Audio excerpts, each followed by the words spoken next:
একই সাথে নুরুল হক নূরের উপর যে হামলা হয়েছে তার তীব্র নিন্দা ও প্রতিবাদ জানাচ্ছি আমি। উপস্থিত আসলে যে সকল নেতৃবৃন্দ আছেন তাদের কাছে একজন গণমাধ্যম কর্মী হিসাবে আমার একটা ছোট অনুরোধ, যেন পরবর্তীতে যারা আসলে ক্ষমতায় আসে অন্তত গণমাধ্যমকে কুক্ষিগত করার চেষ্টা করেন না আপনারা, প্লিজ। আপনারা গণমাধ্যমকে গণমাধ্যমের মতো করে কাজ করার সুযোগ দিয়েন।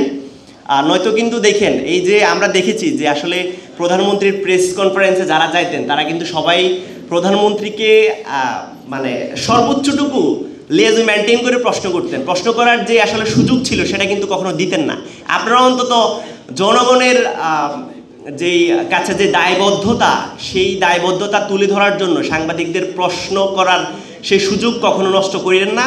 সাংবাদিকদের প্রশ্ন করার সেই সুযোগ দিয়েন সবসময়। আমি বিশেষ করে এখানে আমাদের মঞ্চে যারা উপস্থিত আছেন, এবি পার্টির চেয়ারম্যান, এবি পার্টির সাধারণ সম্পাদক দুঃখিত ব্যারিস্টার ফুয়াদ, ডক্টর মাহাদি আমিন, জনাব আশাফুদ্দিন নিজান সহ অন্যান্য যে সকল নেতৃবৃন্দ আছেন, এবং আমাদের ঢাকা রিপোর্টস ইউনিটির সভাপতি আবু সালে আখন ভাই সহকার যে সকল শীর্ষস্থানীয় নেতৃবৃন্দ আছেন তাদেরকে অনুরোধ জানাবো অন্তত গণমাধ্যমের যেন মুক্তভাবে গণমাধ্যম চর্চা করার সুযোগ পাই আমরা এবং আমাদের মতো মাঠ কর্মীরা, সেই সুযোগটুকু অন্তত আপনারা করে দিয়েন।